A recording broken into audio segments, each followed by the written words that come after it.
I'm sorry if the angle keeps shifting, but the camera every 12 minutes stops recording, and I don't know why. Apologies in advance. Hi book friends! Welcome back to another video, or welcome if this is your first time here.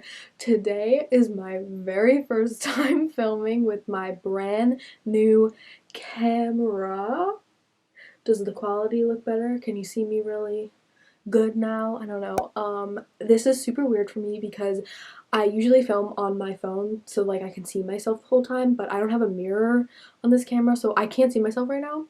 I don't know if this is in focus. I don't know if it's gonna work, but this is my first try, and hopefully I get it right on the first try so I don't have to record this video like 100 times. But as you can probably see from the title, today we're doing the best and worst of 2020. So I picked 5 books from my 5-star ratings for 2020 and 5 books that I felt were just like duds, I hated them, or I just could do without having read them. Also, I am gonna just quickly read through all of the 5-star reads that aren't on this list that I had this year so you guys can see some other 5 stars that I had. I had like 20 or 30, so I didn't want to do a whole video where I was just repeating myself about all the 5-star ratings that I gave. But I'm going to quickly read this to you with the exception of books that I reread and gave 5 stars because they were rereads, or books that I read for like research purposes. So I'm going to read you all the books that aren't in the top 5 that could have easily made the top 5, but for whatever small minor reason I chose a different book. So the first one is Miss Marvel Volume 1, No Normal by G. Willow Wilson, I think. Next is Girl with the Green Eyes by Edna O'Brien. This is the second book in the Country Girls trilogy. Children of Virtue and Vengeance by Tomi Adeyemi, second book in the Legacy of Orisha series by Tomi Adeyemi. A Blade So Black by L.L. McKinney. If They Come For Us by Fatima Asghar. So You Want to Talk About Race by Ijoma Oluo. The Rage of Dragons by Evan Winter. Wonder Woman Volume 2, Year 1 by Greg Rucka. All Boys Aren't Blue by George M. Johnson. I think it's M that's his middle initial. Daisy Jones and the Six by Taylor Jenkins Reid. A Dream So Dark by L.L. McKinney, which is the second book after A Blade So Black in the Nightmareverse trilogy. Paper Girls Volume 1 by Brian K. Vaughan. Black Sun by Rebecca Roanhorse, In Order to Live by Yeonmi Park, and Saga Volume 1 also by Brian K. Vaughan. So those are all of the 5 stars that I gave this year. A bunch of really good books. As you can see, I'm generous with my 5-star ratings. I mean, if a book deserves a 5 out of 5, it deserves a 5 out of 5, you know? But now, we are going to go through this list. I just am going to do them in order that I read them this year.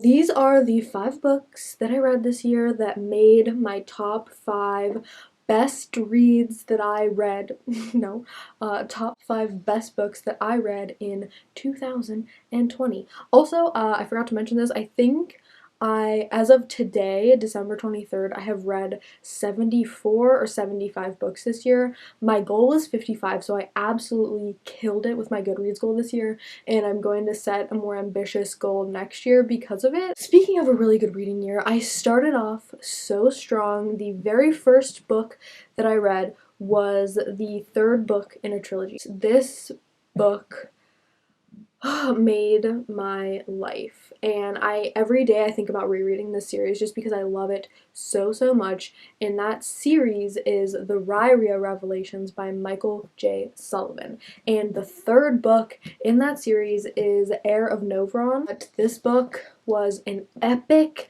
and perfect conclusion. Everything wrapped up so well. There was a little bit of a twist, actually a couple twists, so much action, a hint of romance. I like had just like such a warm feeling at the end of the book, and so many of the just like cool things and memorable scenes, memorable dialogue moments between Hadrian and Royce, who are the main characters. So if you don't know, Michael J. Sullivan and this series have just absolutely taken over my fangirl heart. So the first book, Theft of Swords, in this trilogy is basically about these two friends or partners in like a little crime syndicate scenario. Hadrian is a mercenary and Royce is a thief, and they sort of team up, and they have been partners for a very long time at the beginning of Theft of Swords, and they are hired to steal this weapon, and then they get caught up in all kinds of political drama that bursts and like unfolds throughout these 3 books. There's also a prequel series that I am currently reading. I am about to start the 3rd book, so the prequel series is about how they met, but this book just absolutely blew me away. I always say it's like Lethal Weapon meets Lord of the Rings.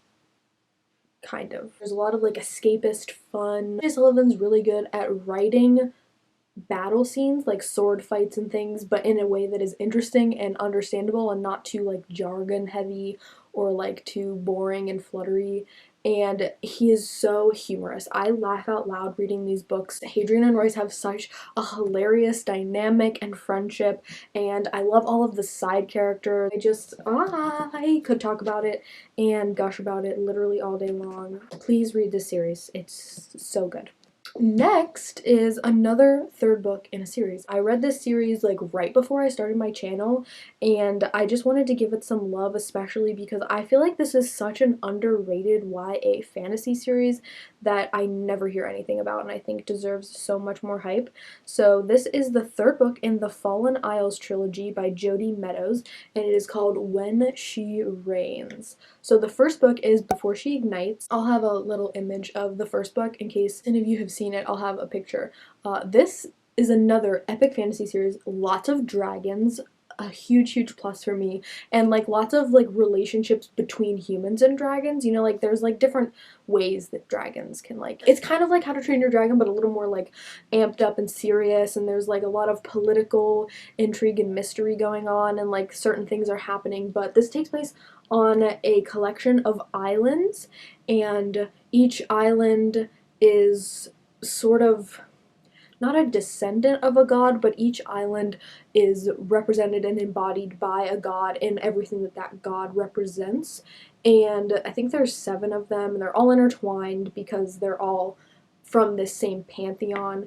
And our main character, Mira, is the daughter of one of the political figures who sort of unites these islands. To a lot of people that don't know her, her life is just a representation or a manifestation of this treaty, and like if people disagree with it, they take it out on her. So Mira struggles with some mental health problems, and it was just so amazing to read someone who's like put in the spotlight, who's like sort of a political figure, and how she copes with her mental illness personally and how her public life affects that. And also just to see mental health represented in the fantasy genre and in such a wonderful and delicate way was really wonderful. I loved Mira's character growth. I loved the dragons. I loved the romance. It was so sweet and endearing, the romance. It was just really, really neat and inventive island fantasy, dragon fantasy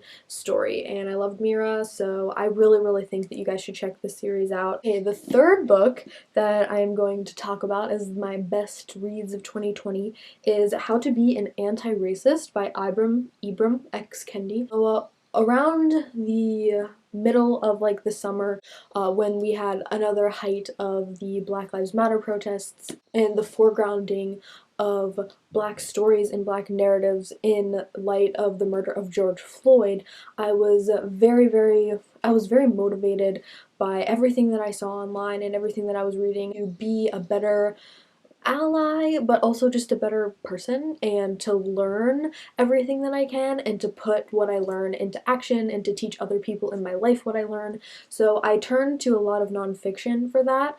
So You Want to Talk About Race by Ijeoma Oluo being one of them, but the very first book that I read was How to Be an Anti-Racist by Ibram X. Kendi, and I love Kendi's writing and his work, and I've followed him so much since reading this book. I followed him on Instagram, and I was fortunate enough for my school hosted, before the semester started, hosted like a diversity conference, and he spoke at that conference, and I got to hear him speak, which was amazing. I have his other book, stamped from the beginning on my shelf, and I'm probably going to be reading that early next year. I have his journal version of this book, Be Anti-Racist, and I just really value so much the work that he's willing to do in educating the non-black community on black issues and the history of it, and how the history has, and why the history is important, but also how the history is tied to the present moment and why we are still in this place in terms of racial equity. It brought me to tears at the end because he puts such wonderful personal twists in there and a personal spin, and he uses himself as an example really about how he started to be interested in this work and this research and creating the Anti-Racist Research and Policy Center. So he's just such an inspirational individual. I have fallen in love with his work and I have learned so much from him, and I am endlessly grateful for the spark that this book ignited in me in terms of learning and reading. I mean, I feel like everybody wants to believe that they're doing everything that they can to make this world a better place generally and to combat racism and homophobia, transphobia, xenophobia just in general, and all of these problems that we kind of want to push under the rug and pretend like aren't there. And I really have always thought that I was like that, but then like you read something like this and you're like, you're not even doing the bare minimum. And I'm trying to raise that bar personally for myself to make sure that I'm doing way more than the bare minimum to, you know, do my part, I guess. So I loved this book, and I think everybody should read this. Buy it from a black-owned bookstore or an indie bookstore if you can. Next, this book caught me by surprise for so many reasons. The Deep by Rivers Solomon, and this book easily skyrocketed to the top of the charts for me. So this book is about black mermaids who are the biological descendants of enslaved African women who were either thrown over on slave ships after passing away on the journey or threw themselves over so that they did not have to face the reality of enslavement in America or somewhere else in any other colonial location. And so the babies that were in their stomach like developed into mermaids, I guess, which is such a fascinating idea. And I saw the length of this book and I read the synopsis, and I was like, there's no way this book is long enough, because I love beefy fantasy stories, and this is kind of like a fantastical basis for addressing the way that memory and history affects, specifically thinking about the African diaspora and how the history and memory affects each person individually, but also why that history is important collectively for the community. Literally, this book is like 150 pages, and to think that it perfectly captures that and presents it in such a unique and wonderful and beautiful way is just, it's stunning. This is literally, I think, my favorite book that I read all year. Please pick this up. There's no excuse. It's so good. Please read it. Just please. It's so good. Okay, the last book on my top 5 favorites of 2020 is a little bit of a surprise for me, okay? So there's a lot of fantasy that I could have put in this last slot, but I was like, I have too much fantasy on this list. And I know what you're thinking. There's no such thing as too much fantasy, and I agree with you.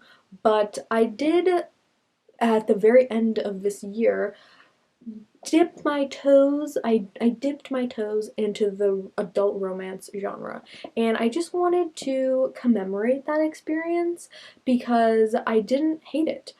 Actually, that's the perfect segue, because the book I'm talking about is The Hating Game by Sally Thorne. I originally listened to the audiobook and I loved it so much that I ordered myself a copy. And here's the thing, is that this was just exactly what I wanted and what I needed at the end of this year. The romance is just so sweet, and it like literally, it gave me butterflies. Like I could feel it in my stomach like while I was listening to it, and I was like, if a book can do that, it's absolutely a 5 out of 5. This is an enemies to lovers romance about a woman named Lucy Hutton, oh my god, and a man named Joshua Templeman. So they work together and they like hate each other, and they play all these games to like torment each other while they're at work. And then one day there's a really big promotion available, and they're basically competing with each other and a bunch of like outside applicants to get this job so that they can be each other's boss, I guess. And romance obviously ensues. And let me tell you, this book is steamy. It's so saucy. I was not expecting it. Again, I've never read adult romance, and this, it made me blush a lot. I know that this book is either a love it or hate it kind of a thing, but for me, as the first adult romance that I've read as an adult woman, it was a home run. So those are all of my faves of 2020.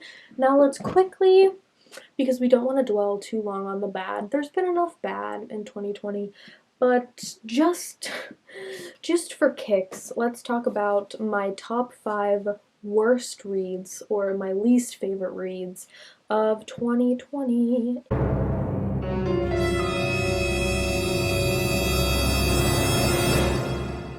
The first two I'm just going to get out of the way. I read both of these for an Irish literature class that I took last spring, so in like January through March, and I read 2 books for that class that I just did not like. The first one is probably going to be controversial, and that is Dubliners by James Joyce. This is a collection of short stories about people who live in Dublin. Obviously, it's called Dubliners, and some of them were okay, but overall I was just underwhelmed by James Joyce in general. It was just not for me. It was kind of boring. It wasn't entertaining, and I didn't really like any of the characters, and because they're all short stories, there isn't really any time for any characters to grow on you. A big fat no.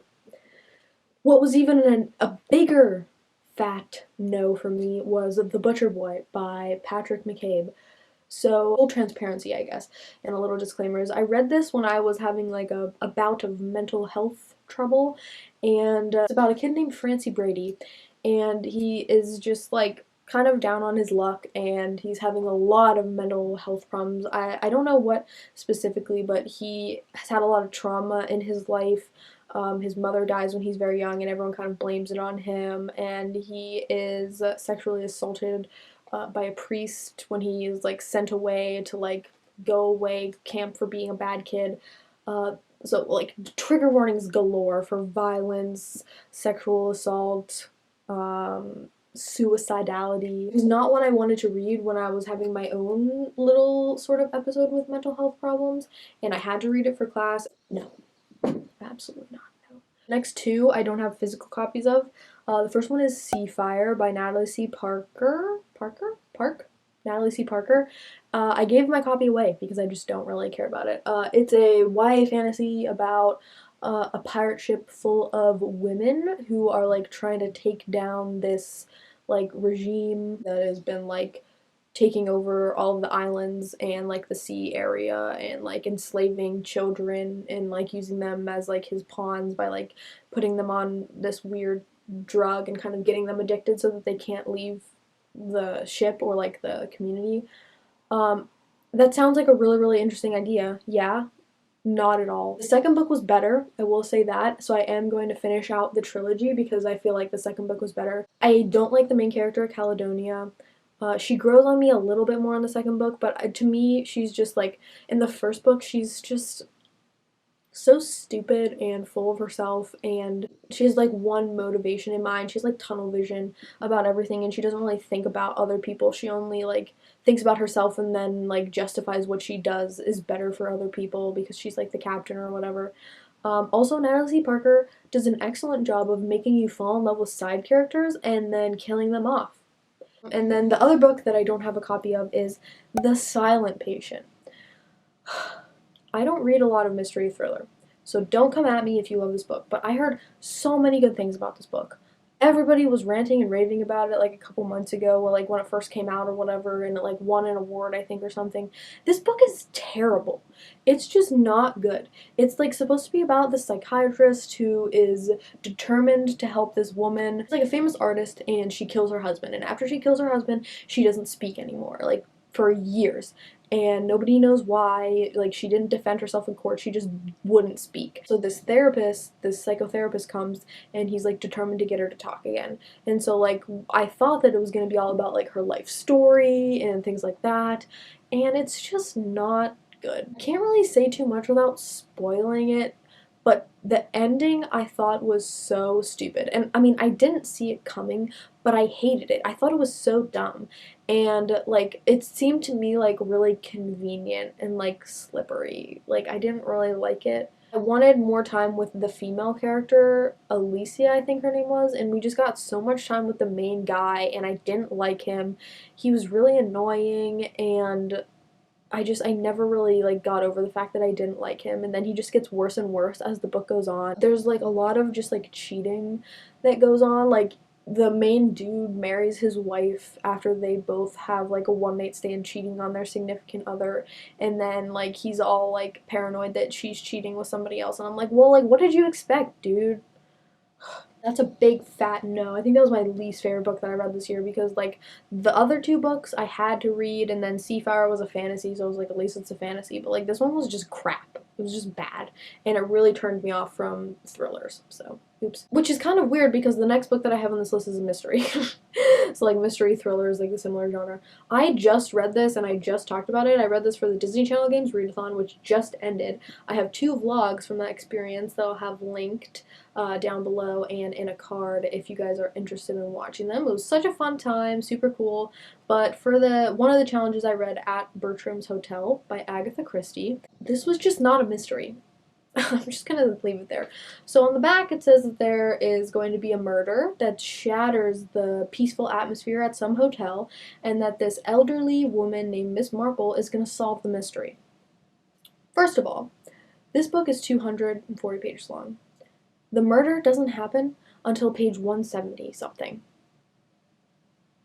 And I'm just like, that's over halfway through the book, so the first half is just irrelevant information, basically. There's a mystery and then there's a side mystery. The side mystery is so uninteresting, it makes no sense, and it kind of takes up the first half of the book, but it also is just like a bunch of, like, not to be ageist, but it's a bunch of elderly people lamenting the fact that England is changing, and they stay at this hotel because it is like fashioned in like Edwardian England style and like decorated that way, so they like going to this hotel for that reason. And then like a murder happens at the hotel, but it's not even in the hotel. That's probably a spoiler, but like literally don't read this book. Like I'm telling you right now, it's not worth it. And then the second thing is I was really excited to have like an elderly woman solving the case and getting out there and like defying like I feel like usually you have like a young up and coming detective or something, like I don't know. But she doesn't do anything. She's just a nosy old lady who overhears something and then relays it to this detective, and it like puts the pieces together for him. But like the detective does all the detecting, and there's not even that much to detect. The murder happens, and then like 20 pages later he literally explains everything to you, just like as the reader, like just explains it to the old lady, so like she didn't even know. And it's just not good. I was like so disappointed because I like Agatha Christie, so whatever. Anyway, that is the end of this video. I'll get better at using this camera, I promise, but right now I'm still working out the kinks of how to film with this new camera. So thanks so much for watching. I hope you guys enjoyed this video. Like, comment, and subscribe if that's your jam, and I'll see you in my next video. Happy reading, happy writing, and happy living. Bye!